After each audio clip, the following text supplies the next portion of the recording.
La balade d'aujourd'hui commence d'une façon un peu extraordinaire puisque le paysage se déroule sous nos pieds. Il est pratiquement à plat. Nous sommes en effet en train de survoler dans une superbe montgolfière le domaine du parc naturel régional de la montagne de Reims. Nous sommes en gros à 150 km de Paris, quelque part tout près d'Épernay. Reims se trouve là-bas derrière la ligne d'horizon. La montagne de Reims, c'est un peu une île dont l'altitude ne dépasse pas 150 mètres, mais qui permet néanmoins, surtout à l'endroit où nous sommes, d'observer la plaine crayeuse de Reims. C'est un endroit qui se trouve à la limite orientale de l'Île-de-France. C'est aux confins de la Champagne. Ce qui caractérise aussi la montagne de Reims, c'est aussi sa position tout à fait particulière, à la limite de l'influence maritime et de l'influence continentale. Et tout à l'heure, donc, quand nous nous poserons, nous verrons à quel point la Champagne n'est pas un bloc de craie. Au contraire, son sous-sol est d'une richesse extraordinaire, très variée, et cela agit évidemment sur la végétation que nous découvrirons dans un instant.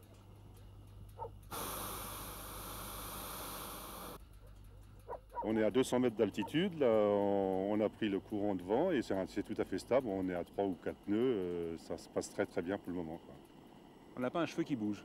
Pas un cheveu qui bouge parce qu'on est à la vitesse du vent, là. On n'a pas un courant d'air dans la nacelle.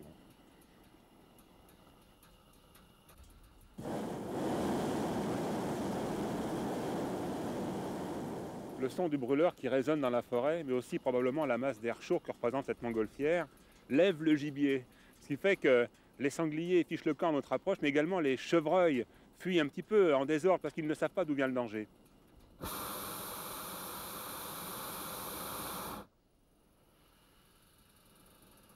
Vous les voyez?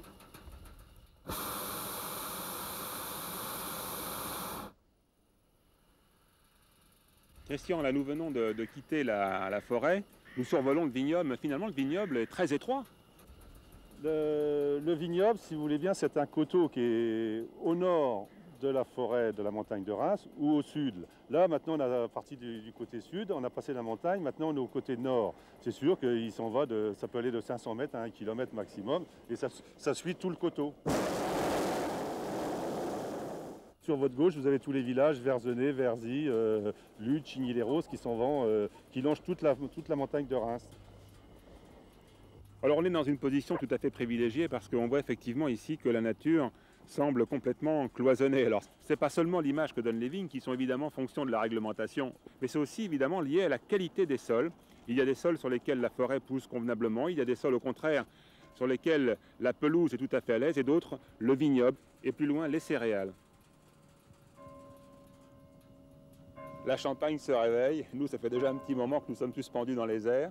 Il est 8 heures du matin, nous allons bientôt nous poser, serrer davantage nos chaussures et cette fois rentrer dans le paysage comme le font tout simplement les randonneurs.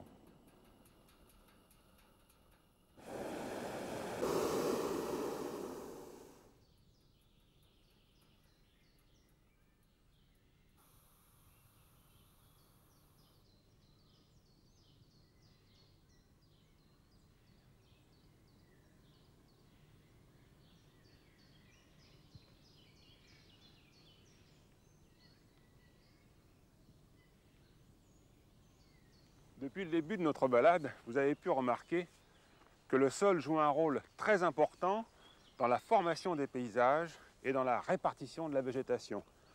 Alors pour en savoir davantage, j'ai tout simplement pris rendez-vous avec Olivier Marx, spécialiste de cette question. Bonjour. Bonjour. Vous êtes face au paysage, là, c'est le cas de le Face au dire. paysage, oui, le dos à la montagne. La montagne de Reims présente cette particularité. Les géologues disent un peu que c'est un millefeuille géologique. Je crois que ça illustre bien la complexité de la montagne de Reims.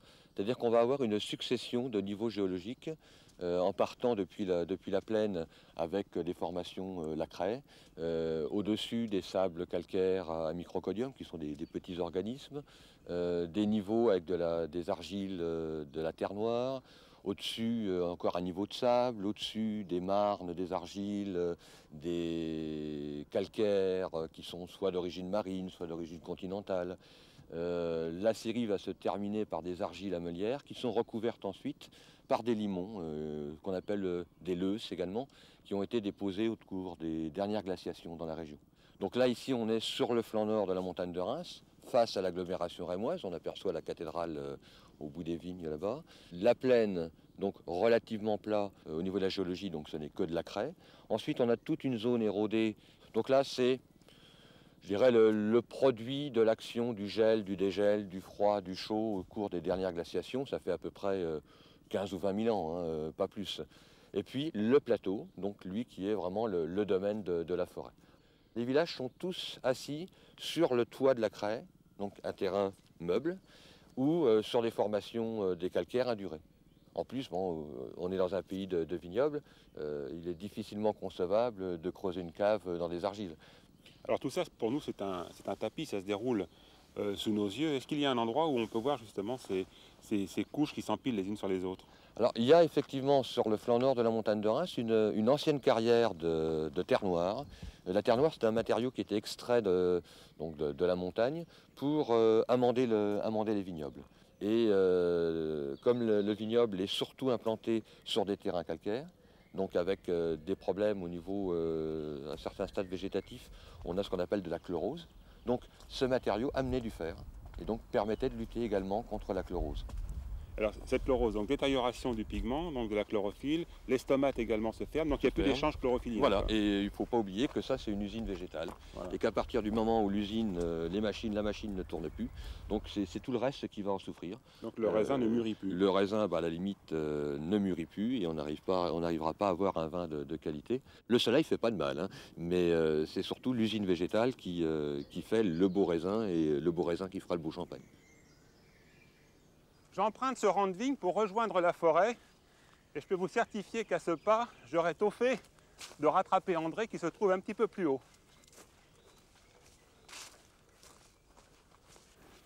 André, la montagne de Reims est recouverte d'un chapeau de forêt, 25 000 hectares je crois, et elle est complètement cernée par la vigne. Par contre, la superficie de la vigne représente combien? À peu près autant.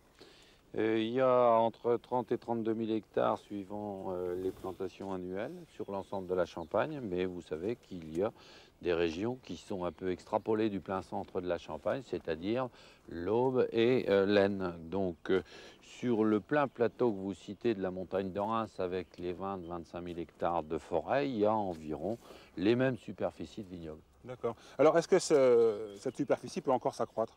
Non. Non, il y a encore, dans ces crues périphériques, il y a encore 3-4 000 hectares peut-être à trouver, mais c'est tout, c'est fini, tout est bloqué. Et ces terres-là, si elles n'ont pas été exploitées, c'est bien parce qu'elles n'étaient pas très bonnes. Il faut bien préciser dans toutes les informations qu'on donne de la Champagne, c'est que tous nos raisins sont récoltés à la main, grappe par grappe. Chaque grappe nécessite un petit coup de sécateur et un soin jaloux qui reçoit la grappe dans la main gauche pour un droitier qui tient le sécateur de la main droite et qui la pose dans un panier pour la remettre dans un panier de 50 kg qui va à l'état entier sans avoir été brusqué le moins possible à l'intérieur du pressoir. Encore un dernier rang de vigne à remonter et nous abandonnons la zone cultivée pour rentrer dans la forêt. Vous êtes prêts? Attention au fil de fer.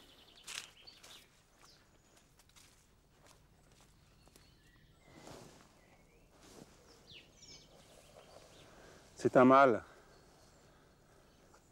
Il y a 50 millions d'années, ici se baladaient des dinosaures. Aujourd'hui, c'est lui qui se promène. Regardez comme il est beau. Et vous savez, en règle générale, dans la nature, les mâles sont souvent les plus beaux. Mais je tiens à vous rassurer, chez l'homme, c'est l'inverse. Olivier, tout à l'heure, nous promenait plusieurs dizaines de millions d'années en arrière grâce à la géologie. Mais arrêtons-nous un instant sur cette plante. On l'appelle vulgairement la queue de renard. C'est une prêle. Elle existait déjà à l'époque du secondaire. Imaginez un petit peu. C'est très loin en arrière. C'était l'époque des reptiles géants. Des libellules de plus de 60 cm voltaient autour d'elle. Nous sommes ici donc sur un terrain humide et la preuve en est, regardez, ici pousse un superbe aulne.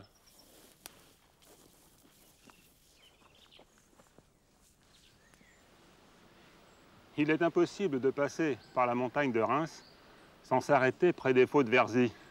Ce sont ces êtres tortillards, tout biscornus, Certains pensent que cette allure leur est donnée par la qualité du sol, par des pollutions, par des maladies virales. En fait, aujourd'hui, on ne sait pas ce qui leur est arrivé. Ce que l'on sait, par contre, avec certitude, c'est que cette forme leur est donnée par leurs gènes. C'est dans leur patrimoine génétique. Alors, il n'y a pas non plus de hêtre de Verzy vieux de plusieurs millénaires. Celui-ci est déjà très très vieux, il a 1 siècle et demi. Il est en train de mourir de sa belle mort. Et regardez, il possède même des champignons, des polypores, qui sont déjà en train de le recycler alors qu'il est encore vivant.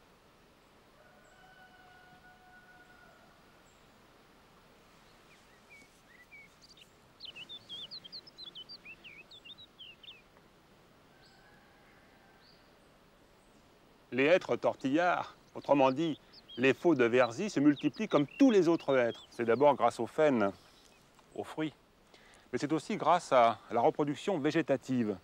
C'est l'exemple des drageons qui partent des racines et qui donnent une nouvelle génération. Mais c'est aussi l'exemple des branches qui, comme les saules pleureurs, viennent rejoindre le sol. Quand elles sont au contact du sol, elles sont quelquefois recouvertes d'humus. C'est par exemple le sanglier qui vient ici chercher des faines et qui bouscule l'humus. À ce moment-là, la branche est recouverte, des racines prennent naissance et c'est donc encore une fois une nouvelle génération. Ce qui donne quelquefois des îlots comme ça, tout verts dans la forêt. On appelle ça ici des cascades.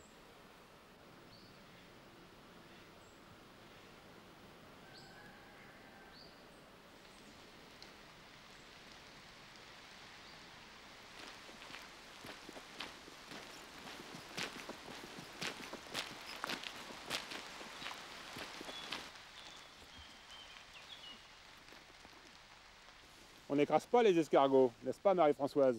Non, non, non, je les aime bien tous. Oui, non, je les aime bien tous, mes escargots. Je suis partie avec une dizaine d'escargots et je ne savais pas du tout que c'était l'escargot des vignes. Et ce sont les gens du village qui m'ont dit, mais dis donc, l'escargot que tu élèves, c'est l'escargot des vignes. On avait ça avant dans nos vignes. Je dis, ah bon J'ai dit, bon, ben alors je vais l'appeler l'escargot de Champagne. Voilà, Alors finalement, vous préservez l'espèce. Voilà, exactement. Alors vous en avez des escargots chez vous. Combien? Bah, écoutez, je pense que cette année, j'ai pas mal réussi. Je vais peut-être en avoir autour de 250 000. Ah bon? Oui. Vous leur donnez un nom chacun? Non, ils s'appellent tous Titi. Ou alors, ceux qui sont un petit peu plus audacieux, j'ai dit, alors mon gaillard, t'arrives? J'ai même vu mes escargots s'embrasser. Alors les petits oiseaux se bécotent et les escargots s'embrassent. S'embrassent, voilà. Voilà d'excellentes raisons pour observer cette petite bestiole. Mais il faut faire vite parce qu'elle est capable de se déplacer de 60 cm à la minute et de tirer 53 fois son poids. Donc quand il pleut, voilà une idée d'occupation. En tout cas, nous allons décrocher, nous allons prendre la voiture, nous allons chercher le beau temps peut-être ailleurs, en tout cas 100 km d'ici peut-être, près du lac du Der où nous attend Jean-Baptiste de l'ONC. Le lac du Der est l'un des plus grands lacs d'Europe. C'est un barrage réservoir qui permet d'alimenter en eau la ville de Paris et également de décréter les crues éventuelles de la Marne. Allez-y. Bonjour Gérard. Bonjour. 3 villages ont été engloutis dans le Der, donc Champaubert, Chantecoq et Nuisemont. Et l'église de Champaubert est le seul vestige qui reste de ces 3 villages. Donc elle a été préservée, maintenue au bord du lac et entourée par une digue de façon à la protéger. Alors en fait, en ce moment, l'eau est encore très très haute. Oui. Oui, en ce moment, on est en début de période de vidange. Donc il y a 2 cycles en fait sur le lac du Der. Il y a une phase de remplissage du lac qui s'effectue, disons, de décembre jusqu'à juin. Et puis ensuite une phase de vidange qui commence en juillet jusqu'en novembre. Et donc au cours de cette phase de vidange, des vasières sont dégagées. Et donc les oiseaux vont exploiter ces vasières. C'est ce qui fait tout l'attrait du lac du Der à partir du mois de juillet-août. C'est donc ces vasières qui se dégagent et une végétation temporaire qui va s'installer, qui va coloniser ces vasières, qui va permettre aux oiseaux de s'alimenter. En plus, ça permet de découvrir aussi des îles qui permettront aux oiseaux de se reposer. Ce sont des reposoirs diurnes ou nocturnes selon les espèces. Donc l'hiver, c'est un excellent moment pour découvrir les oiseaux. Oui, dès l'automne, et puis particulièrement l'hiver, c'est un excellent moment. Avec toutes les migrations, les grues cendrées, les oies qui arrivent, les canards siffleurs, les grands cormorans qui arrivent par milliers. C'est le meilleur moment pour découvrir le lac du Der. On a la chance exceptionnelle d'observer un jeune busard des roseaux qui n'est pas farouche du tout. Non, il est en chasse là actuellement et il essaie de repérer une éventuelle proie. Alors ça peut être une foulque par exemple qui est blessée ou qui était fatiguée par la migration, ou une bécassine blessée, etc. C'était un rapace donc, qui va essayer de capturer les proies les plus faciles. Jean-Baptiste, ce ne sont pas des militaires en manœuvre là? Non, non, ce sont des pêcheurs qui sont simplement armés donc, de cannes à pêche. Ce sont des carpistes en fait. Oui. Donc des pêcheurs qui sont spécialisés dans la capture des carpes, qui sont très nombreuses et très grosses sur le Der. Et qui viennent donc, ces pêcheurs viennent très nombreux à la fois de la Grande-Bretagne, de l'Allemagne, des Pays-Bas, tous les ans, pour donc capturer ces poissons, qui relâchent en général. En général, les carpistes relâchent leurs poissons presque systématiquement. On va essayer de leur rendre visite, là, on va accoster un petit peu plus loin. D'accord. Bonjour. Un carpiste. Bonjour. Ça va, on vous Bonjour. dérange là? Ah, pas du tout, non? Oh, c'est impressionnant, hein, vu du lac, tout votre attirail là. Ah oui. Vous faites du sport, mais alors vous êtes là équipé d'un matériel qui me paraît quand même très sophistiqué. C'est très sophistiqué, oui. C'est ce qui permet de pêche de nuit, quoi. D'accord. Et alors tout ce qui pendouille, tout ça, c'est des alertes, c'est des alarmes? C'est des alarmes, oui. Alors vous dormez dans votre tente la nuit, vous êtes tranquille, en On train de peut dormir, puis d'un seul coup vous savez qu'il y a une carpe au bout du fil. Alors, Voilà. comment ça se passe? Quel est le bah, son c'est, qui est déclenché? Voilà, c'est quand ça tire, ça... Voilà. Et Alors ces poissons, vous les remontez après, vous les amenez jusqu'ici. jusqu'à ici, on Qu'est-ce que vous en faites après les fait la poissons? pesée, on pèse, Oui, on fait la photo oui. et on remet à l'eau. Et vous remettez à l'eau. Oui. Vous êtes parti pour combien de jours là? 8 jours. 8 jours? Et, en espérant faire beaucoup de poissons. Eh ben, c'est ce qu'on vous souhaite, nous on va continuer notre balade. Allez, au revoir. Merci. Au revoir. Et bonne chance. Au revoir. Au revoir. Heureusement que nos amis carpistes sont parfaitement équipés parce qu'une ondée est en train de se développer. Alors moi, je vais en profiter pour visiter la maison de l'oiseau du poisson. Jean-Baptiste, merci pour cette rencontre et à bientôt, j'espère. À bientôt. Le véritable conservatoire, le véritable musée, c'est la nature. Et je suis, on ne me changera pas, il est bien trop tard, toujours un peu agacé de voir de nouveaux musées présenter des animaux naturalisés. Ici, je ne suis pas dans un musée. Et pourtant, tous ces animaux sont des pièces uniques, comme dans la nature. Ils sont le résultat d'une réflexion entre des artistes et des naturalistes, comme les animaux présentés dans leur biotope à l'intérieur des vitrines, comme l'ambiance sonore. Nous sommes ici dans une sorte de temple. C'est dans de tels endroits que je vous propose, si nécessaire, de venir accomplir votre parcours initiatique en direction de la connaissance de la nature.